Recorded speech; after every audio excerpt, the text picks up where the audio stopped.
Bonjour, je me présente, Guylaine Legault. Je suis de la commission scolaire des Trois-Lacs, conseillère pédagogique. À notre commission scolaire, je dirais que on a mis en place, c'est ça, des mesures, puis on travaille en partenariat avec les ressources humaines et aussi avec le syndicat. On a décidé vraiment de s'asseoir tous ensemble. On a un comité, on se rencontre 2-3 fois par année pour mettre des choses en place. Avant, on a commencé ça à peu près en 2008-2009. Avant, c'était vraiment plutôt un petit peu comme « Ah, il y a un besoin ici, on envoie quelqu'un ». Là, ça commence à être plus organisé et même l'année passée, là, on a vraiment un plan d'accueil, d'intégration et d'insertion professionnelle. On a beaucoup commencé avec les enseignants du primaire. Le secondaire se mobilise petit à petit. Donc, ce dont je vais vous parler, c'est principalement pour le primaire parce qu'on est plusieurs conseillers pédagogiques. On est un conseiller pour le secondaire, deux pour le primaire, en fait, parce qu'on fait un petit peu plus de choses, on est rendu un petit peu plus loin. Donc, pour cette année, on offre 4 ateliers. Donc, un qui porte sur l'évaluation, un sur la gestion de classe, un sur l'éthique professionnelle et celui sur l'art de communiquer avec les parents. Et on a mis en place un projet pilote de mentorat. Donc, on est vraiment dans nos premiers balbutiements. Donc, on y va modestement. On a eu beaucoup le support des responsables du SNIP qui sont venus nous aider à former nos mentors, qui nous ont formés aussi. Donc, on s'approprie tranquillement ce que c'est le mentorat. Pour l'atelier de l'art de communiquer avec les parents, ce qu'on fait, celui-là, on le vit au mois d'octobre. C'est pour ça que vous avez le journal de bord que vous avez probablement vu. Et c'est écrit 5 octobre 2011. Je ne l'ai pas retouché. Je vous l'ai donné comme il était quand on l'a vécu au mois d'octobre. Donc, on cible toujours nos ateliers en lien avec les compétences professionnelles parce qu'on se dit que c'est le cadre de référence que les enseignants, les jeunes enseignants connaissent parce qu'à l'université, c'est ce avec quoi ils sont formés. Quand ils vont en stage, c'est aussi la grille d'évaluation qu'ils ont. Donc, on essaie de faire des liens avec ce qu'ils connaissent déjà. Les compétences communiquer correctement dans la langue d'enseignement, évidemment. S'impliquer dans la communauté éducative quand on parle avec les parents et agir de façon éthique et responsable. C'est sûr que nous, les enseignants que l'on vise, ce sont les 5 ans et moins d'expérience. Même chose pour notre programme de mentorat. Donc, je pense qu'ici, j'ai fait le tour. Pourquoi aussi cet atelier-là? Bien, c'est sûr que ce n'est pas de compétences disciplinaires. Ce n'est pas quelque chose, des fois, je ne suis pas certaine qu'ils ont été beaucoup sensibilisés à l'université. Puis moi, je me rappelais que quand j'ai été mère, j'étais plus la même enseignante après. Ça change la vision des choses. Hein? Je vois là, des gens qui hochent la tête. Alors, je trouvais ça important qu'on sensibilise à ce qui entre en jeu quand on a une communication à faire aux parents au sujet de leur enfant. Donc, c'est pour ça qu'on a développé cet atelier-là. Ça n'a pas été le premier. Nos 2 premiers, ça a été vraiment évaluation et gestion de classe. Ensuite, celui-ci est arrivé et l'année passée, l'éthique professionnelle. Notre première activité qu'on vit avec eux, et vous pouvez le voir dans le journal de bord, avant d'entrer dans du contenu comme tel, on leur demande, selon vous, quel est votre rôle auprès des parents de vos élèves? Alors, on leur laisse un bon 5-10 minutes pour répondre à ça individuellement, prendre un temps de réflexion. Aussi, je voulais vous dire que nos ateliers, on ne veut pas leur donner des réponses, on ne veut pas nécessairement leur dire quoi faire. L'angle qu'on a choisi jusqu'à maintenant, c'est sûr qu'il y a des éléments d'information qu'on donne, que ce soit les lois, que ce soit au niveau de l'évaluation, évidemment, il y a des choses qui sont incontournables, mais on veut beaucoup les amener à réfléchir, à prendre un temps d'arrêt, parce qu'on sait que quand on est en salle de classe, on est toujours dans l'action, même si on est rendu à 10, 15, 20, 25 ans d'expérience, et plus, on est beaucoup dans l'action quand on est en classe. Alors, au moins, quand ils viennent à la commission scolaire, puis là, ils sont tous les jeunes enseignants ensemble. Ils n'ont pas le regard des pairs plus âgés ou plus expérimentés. Ils sont entre eux. Ils prennent un temps d'arrêt pour y réfléchir. Puis ensuite, il y a toujours un partage, presque toujours. Et là, dans le fond, si on va chercher cette question-là, mais ce qu'on leur dit, bien, c'est pour aller chercher vos conceptions, hein, dans le fond, parce qu'on va aller chercher un petit peu leurs conceptions. Puis quand ils nous les donnent, bien, nous, après, on peut un peu recadrer certains éléments en tant que gens qui ont un petit peu plus d'expérience et de vécu par rapport à cet élément-là. Donc, on va vivre un peu l'atelier rapidement ensemble de cette façon-là. Donc, ensuite de ça, c'est nos ateliers. Je vous disais tantôt qu'on avait un partenariat avec les gens du syndicat. Bien, on a la représentante syndicale qui anime les ateliers avec nous. Donc, les jeunes enseignants, ils voient vraiment qu'on travaille en collaboration ensemble, autant les services éducatifs, ressources humaines et syndicats. Donc, c'est Isabelle qui présente ça. Puis, on est allé chercher vraiment dans les documents. Chez nous, au primaire, c'est la FSE, donc la CSQ. On est allé chercher dans leurs documents ce qu'est la déclaration de la profession enseignante en lien avec leur rôle auprès des parents, que nous reconnaissons que les parents ont un rôle majeur à jouer dans l'éducation de leurs enfants. En conséquence, nous affirmons la nécessité d'établir une relation de confiance et de respect mutuel en étant à l'écoute des parents et en favorisant le dialogue, d'entretenir avec eux des relations exemptes de toute forme de discrimination, de les associer au cheminement scolaire de leurs enfants, de leur transmettre une information adéquate et pertinente concernant les apprentissages et les comportements de leurs enfants et de travailler avec eux au sein des conseils d'établissement et des comités où leur participation est requise. Ensuite, ce qu'on fait, c'est qu'on leur remet des textes, les textes que vous avez dans votre pochette bleue, et pour pas que ce soit long puis qu'on passe à travers tout ça, là, on s'entend. Là. Ah oui, je voulais vous dire aussi que chez nous, pour nos ateliers, les enseignants sont libérés à partir de 14 heures. Ils ont le temps d'arriver à la commission scolaire pour 14h30. Et là, les ateliers se déroulent de 14h30 à 17h. Alors, quand on arrive autour de 16h, le niveau d'énergie commence à baisser, donc on les met aussi en action. On offre une belle collation aussi là, pour qu'ils se rendent jusqu'à 5h.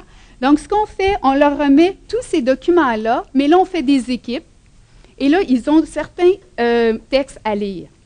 Sur la base de ces questions-là, comme vous voyez dans le journal de bord, c'est comme une clé de lecture, finalement. Quand ils font la lecture des textes, bien, ils regardent ce qu'ils ont appris, ce sur quoi ils se questionnent, ce qu'ils aimeraient expérimenter et un principe qui va les guider. Et ce qu'on fait ensuite, c'est qu'on les invite en équipe à faire une espèce de présentation où ils vont présenter les éléments qu'ils vont avoir trouvés aux collègues qui sont présents, parce que des fois, après, on sait que la pile, bien, ils n'auront pas le temps nécessairement d'aller toute la lire. Donc, ça fait une façon de s'approprier le contenu de ces textes-là, mais d'une façon un petit peu plus dynamique. Donc, c'est la façon qu'on a choisie. Donc, maintenant, je souhaite vous présenter quand même un peu les textes, parce que peut-être que vous n'aurez pas non plus le temps de les lire. Ou comme ça, vous pourrez peut-être en faire une sélection. C'est sûr qu'il y en a beaucoup de textes qu'on aurait pu prendre, donc on en a sélectionné quelques-uns. Donc, le premier, c'est la communication entre parents et enseignants, ça s'apprend, de Mme Rose-Marie Charret et Patricia Garel. Donc, Mme Rose-Marie Charret, je crois que tout le monde la connaît, la présidente de l'Ordre des psychologues, toujours très intéressante à entendre. Elle aura même une émission de télévision à l'automne avec Gilda Roy. Et Mme Patricia Garel, qui, elle, est chef du département de psychiatrie à Sainte-Justine. Donc, c'est intéressant. Vous voyez le texte, il n'est pas trop long. Et les éléments qu'elles abordent, entre autres, la quête de l'enfant parfait, la rivalité potentielle parent-enseignant et comment arriver à une bonne communication. Alors, la quête de l'enfant parfait, quand on a 21, 22, 23 ans, qu'on arrive, souvent, on n'a pas réfléchi à ça, on ne l'a pas vécu, on n'est pas nécessairement là-dedans. Donc, on les sensibilise à cet aspect-là. Donc, des fois, c'est ça qu'ils nous disent « Mon Dieu, je n'avais jamais pensé à ça ». La rivalité aussi, ça nous est déjà arrivé qu'il y a des parents qui se sentent vraiment menacés. C'est sûr que ça, on le voit souvent au début, au préscolaire. Évidemment, moi, j'ai enseigné pendant 7 ans au préscolaire, donc je l'ai vu, cette chose-là. Puis même des enfants qui s'engagent moins dans la relation et même à l'école parce qu'ils ont peur de trahir leurs parents. Donc, je pense que c'est important de sensibiliser les jeunes enseignants à des choses comme ça parce que, avant de pouvoir dire que cet enfant-là, il ne fait pas ceci, il ne fait pas cela, si on est capable de comprendre un peu ou avoir une ouverture sur cette dynamique-là relationnelle, ça peut être intéressant pour aller identifier s'il y a certaines problématiques. Puis comment ensuite, parce que le parent aussi, ça arrive que lui, il vit cette rivalité-là et qu'il ne veut pas perdre justement le lien qui l'unit à son enfant parce que l'école devient un troisième joueur dans la relation. Donc, comment arriver à une bonne communication? Donc, ça, c'est le contenu du premier texte. Donc, il y a une équipe qui lit ce texte-là, qui répond et qui partage avec les autres. Ensuite, on a le texte. En fait, c'est un répertoire de textes qui est extrait de ce document-là. Je ne sais pas s'il y en a qui sont de la Montérégie qui le connaissent. C'est encore avec la maternelle, vous allez me dire, mais mes collègues du primaire disent que c'est tout à fait pertinent. Est-ce que vous le connaissez? Oui. Alors, c'est « À petits pas, tu m'apprivoises, j'apprends et je grandis ». Et il y a des textes sur plusieurs éléments, sur gestion de classe, sur les intelligences multiples, mais il y a aussi des messages des parents à l'enseignante qui parlent justement de son enfant, comment c'est un enfant exceptionnel. Donc, je vous en ai mis quelques extraits et ils sont vraiment intéressants. Donc, entre autres, bien, l'entrée à l'école, c'est une secousse dans la vie des parents. Donc, vous avez le premier. Ensuite, il y a les parents intimidés. On parle de l'histoire scolaire des parents. Les parents qui viennent à l'école sont tous passés à l'école. Il y en a qui ont été heureux à l'école, il y en a qui ont été moins heureux à l'école. Alors, quand leur enfant arrive à l'école, ils ont toutes ces appréhensions-là, ils transposent complètement ce qu'ils ont vécu. Mais là, je vous regarde, vous me faites des signes de tête, mais quand on raconte ça et on parle de ça aux jeunes enseignants, c'est plutôt des grands yeux qui apparaissent là devant nous. Donc, c'est une façon de les sensibiliser. On a aussi les autres, les parents intimidants. Ça nous est tous arrivé aussi, des gens qui arrivent fâchés, en colère, un peu agressifs. Puis, comment faire pour traiter avec ces parents-là? Parce que quand on commence, c'est sûr que la confiance en soi n'est pas nécessairement à son plus haut niveau. Il nous manque des fois des mots pour exprimer ce qu'on veut dire quand on commence dans la profession. Alors, pour les parents intimidants, qu'est-ce qu'on peut faire? Donc, bien sûr, on a les attitudes finalement à favoriser, puis de ne pas hésiter à aller se chercher de l'aide. Donc, dans les textes, on donne toutes des façons de retrouver. Si vous voulez avoir les textes, j'ai mis l'adresse Internet de ma commission scolaire, parce que sur le récit de notre commission scolaire, on dépose beaucoup de choses. Donc, tout ce document-là, là, je vous en ai donné une sélection de textes, je ne les ai pas tous mis, mais il y en a d'autres aussi. Tout ce document-là se retrouve à l'adresse Internet qui est là. Les prochains textes, eux, sont tirés du dossier de Vive le primaire de l'automne 2009. On a plusieurs textes, les devoirs et les leçons. Alors, les devoirs et les leçons, ça aussi, c'est quand même quelque chose qui est important dans la vie des familles en lien avec l'école. Dans ce texte-ci, qui est de Marie-Claude Béliveau, orthopédagogue et psychoéducatrice aussi à Sainte-Justine, elle dit que souvent, les devoirs, ben, c'est une occasion de conflit dans les familles. Hein? C'est pas facile. Et elle, ce qu'elle dit, ben, les devoirs, finalement, ce sont les devoirs de l'enfant. Ce ne sont pas les devoirs des parents. Et moi, je trouve toujours ça comique. À quelque part, les miens sont rendus à 20 ans, fait que c'est sûr que c'est pas assez.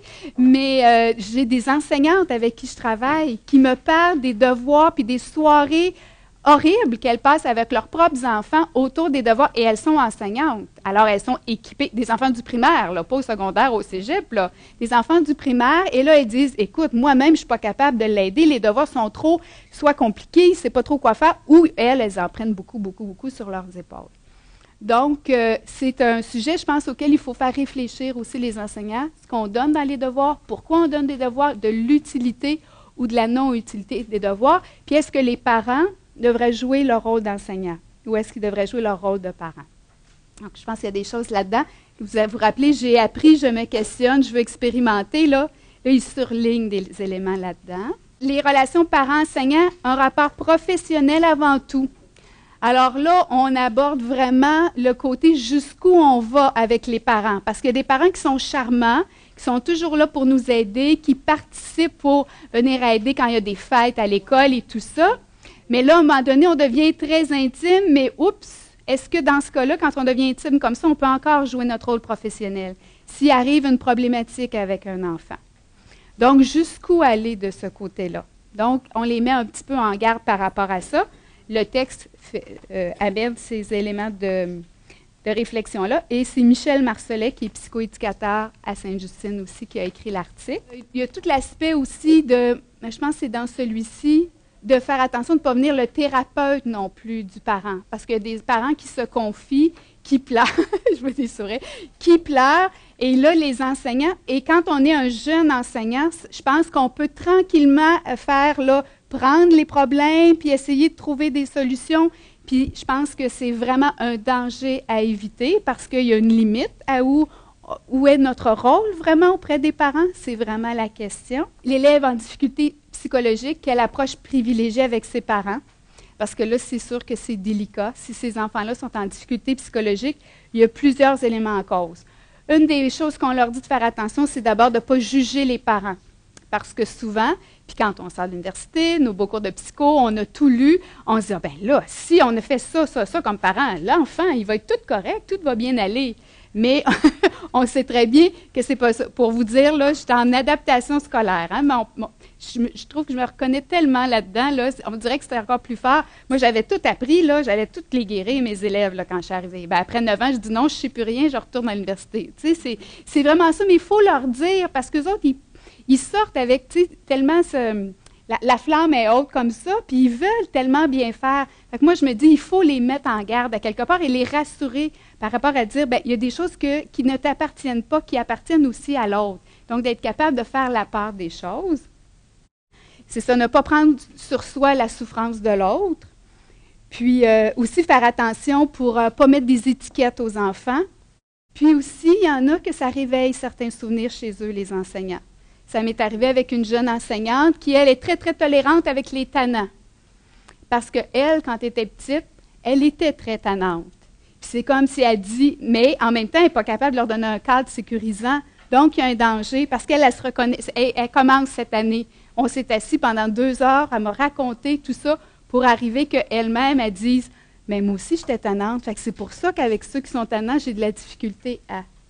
Donc, il y a tout ça qui entre en ligne de compte. Donc, c'est le fun quand on peut s'asseoir avec eux pour être capable aussi de les écouter puis de leur faire voir qu'est-ce qui est en jeu. Parce que c'est complexe, la tâche d'enseignement. La dame dont on a eu la présentation ce matin, elle le disait bien, hein, qu'elle est de plus en plus complexe, la tâche d'enseignant. Puis ça, c'est des aspects qui la complexifient encore.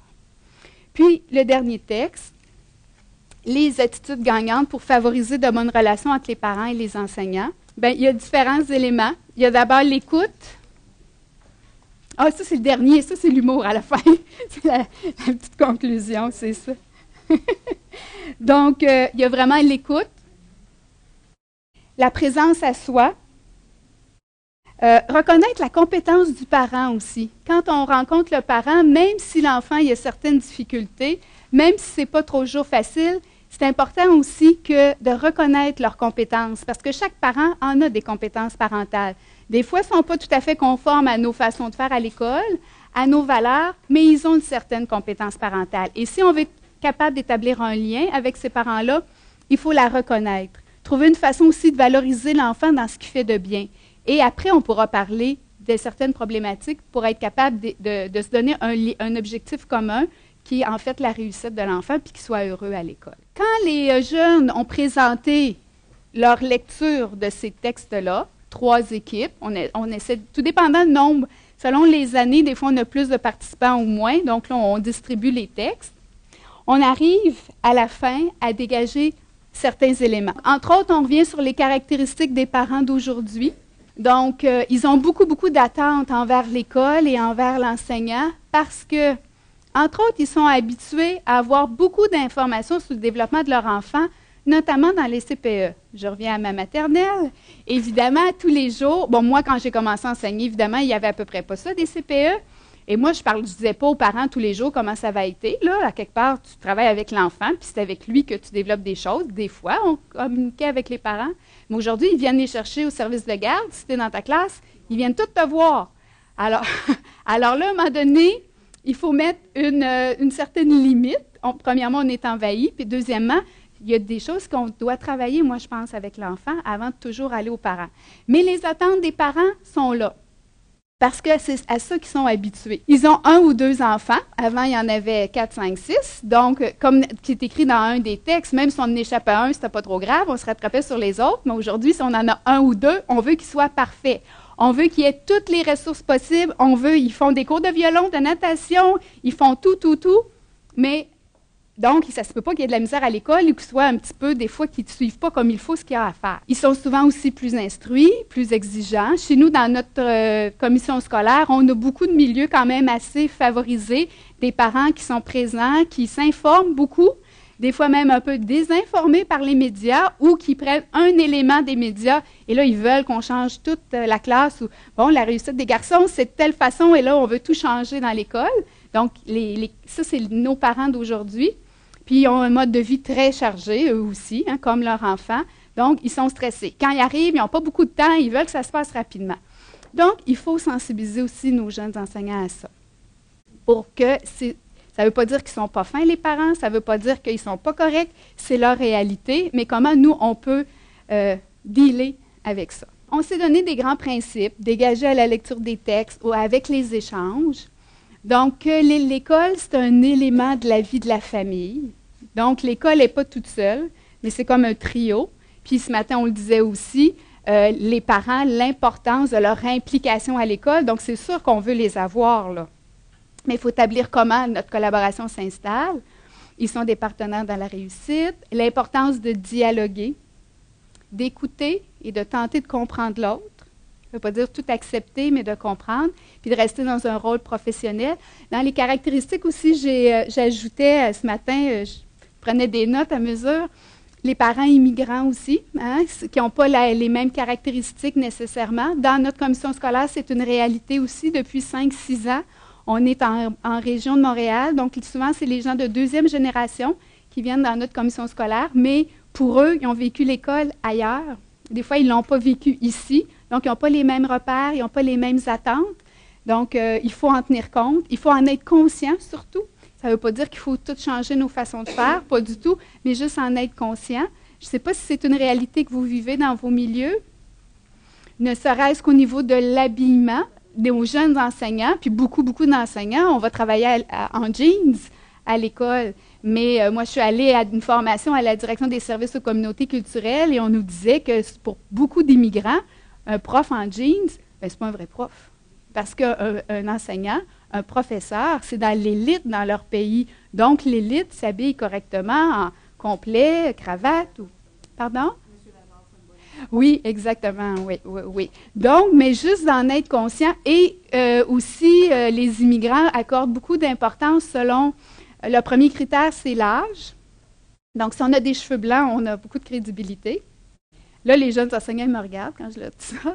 Ensuite, si on est marié, donc si on a une bague. Si on a des enfants, donc, hein? Mais ça, je vais vous dire, notre spécialiste là, Mme Guadalupe Vento, je ne sais pas s'il y en a qui la connaissent. Si jamais vous voulez avoir quelqu'un dans votre école, on change le sujet, là, mais par rapport aux parents, parce que justement, si on a beaucoup de parents qui sont issus de l'immigration, comment on travaille avec eux, ça change aussi, ça influence. Guadalupe, c'est comme Guadeloupe, là, Guadalupe Vento, V-E-N-T-O, elle est d'origine cubaine, mais c'est une 40aine d'années qu'elle est ici au Québec et elle est une très bonne communicatrice et elle fait le parallèle en termes de nos valeurs, entre nous, les Québécois, et les valeurs de ceux qui viennent souvent de l'immigration, mais que ce soit d'Amérique latine, que ce soit d'Afrique du Nord ou même des pays de l'Est. Donc, c'est intéressant. Donc, je termine avec l'âge, marié, avoir des enfants. Elle dit juste mettre une photo de vos enfants. Vous n'élaborez pas là-dessus, là. Juste sur votre bureau, quand vous recevez les parents, ah, elle a des enfants. Ah, c'est ce qu'elle fait. Et après, c'était le diplôme. Mais nous, au Québec, c'est notre diplôme en premier. Et après ça, donc là, les jeunes enseignants, ils disent, OK, on va accrocher notre diplôme dans notre classe. Mais c'est une forme de reconnaissance. Donc, c'est pas simple. Je reviens à mes grands principes. Le respect des différences, évidemment. La confidentialité qui se passe dans la relation, la communication avec le parent, ça n'a pas besoin d'être divulgué dans la salle des profs. Ça, c'est sûr. Si on revient là-dessus, c'est vraiment important. Oui, mais on y revient, puis on y revient dans l'atelier d'éthique professionnelle. Puis même, ce qui arrive, c'est que les jeunes enseignants, souvent, ils nous disent « Ouais, mais nos collègues d'expérience... » Tu sais, parce que dans le fond, ils rentrent dans une culture d'école, hein? Alors, si dans cette école-là, puis nous, comme conseillers pédagogiques, on passe d'une école à l'autre et on voit souvent que la culture est différente. Donc, eux, ils se font influencer un peu dans le milieu où ils arrivent.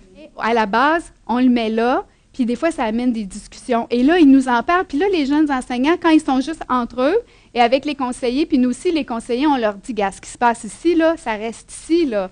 Parce que nous, on n'a pas de lien avec les directions d'école, puis sur l'évaluation du rendement et tout ça, on n'est pas là-dedans du tout. Et ça, c'est un élément qu'on place déjà au départ, parce que ça pourrait être une dynamique qui pourrait faire que, ben là, je n'irai pas demander d'aide ou je ne dirai pas si j'ai une problématique. Fait que nous, on ne veut vraiment pas être à ce niveau-là. Donner d'abord les forces et les aspects positifs du comportement de l'enfant et démontrer une attitude de confiance en soi.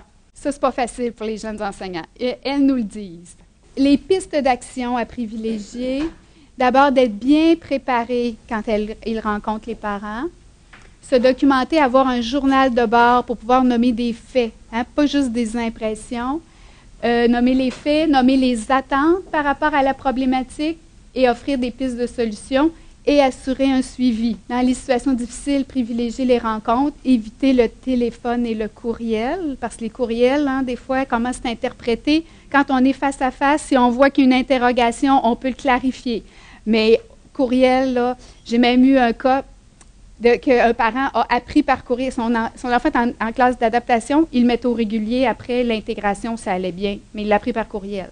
Je dis non, on ne fait pas ça. Mais ce n'était pas nécessairement des jeunes qui avaient fait ça. Sinon, on ne fait pas ça. Par respect pour le parent qui vit tout un processus avec son enfant, je pense qu'il a droit à une rencontre là, d'une demi-heure pour qu'on parle de où il en est son enfant. Garder des traces de ce qui s'est dit pendant la rencontre, garder une distance, ne pas se retrouver dans le rôle de psychothérapeute, demander au besoin le support de la direction. Quand on a vu le cas des parents intimidants, je pense que des fois, c'est important qu'ils ne soient pas loin. Peut-être des fois, on peut commencer, mais qu'on avertit la direction, mais peut-être que je vais avoir besoin de toi. Se trouver une façon, parce que c'est déjà arrivé. J'en ai déjà eu. Un monsieur comme ça, là, ils arrivent, là, 6 pieds 4, là, large comme ça, puis c'est intimidant, c'est pas facile. Les demandes de rencontres imprévues, là, sur le bord de la porte, là, on est mieux de dire « On va prendre un rendez-vous, madame. On va prendre un rendez-vous, monsieur. On demande le sujet pour bien se préparer. » Puis la politique de l'école à ce sujet-là, là, c'est quoi? Puis une personne de confiance à qui se confier aussi. Alors, au lieu que ce soit dans la salle des profs à tout vent, c'est normal, tout le monde a besoin de ventiler à un moment ou à un autre. Quand on est dans des relations avec des parents, que ce n'est pas toujours facile ce qu'on a à dire, bien, on a besoin de se confier à quelqu'un. Donc, on leur dit, trouvez-vous un ami. Ça peut être quelqu'un de l'école, mais asseyez-vous, allez prendre un café ou allez chez l'un ou chez l'autre, mais d'une façon plus confidentielle. Ensuite, ben c'est ça, la petite note humoristique, je vous ai laissé à la fin. C'est ça, c'était dans le dossier de Vive le primaire. On a trouvé ça cute. Donc, d'une façon humoristique, M. Aymon nous parle des parents, comment ils peuvent être. Donc là, je n'ai mis quelques-uns, celui qui connaît tout, le mou qui ne sait jamais quoi faire, le très allophone qui vient de débarquer de l'avion, qui ne parle pas français ni anglais, c'est pas toujours évident, le moteur, le ronchonneur, et vous en avez d'autres pour la suite.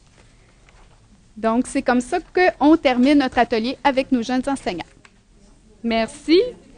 Ça fait plaisir.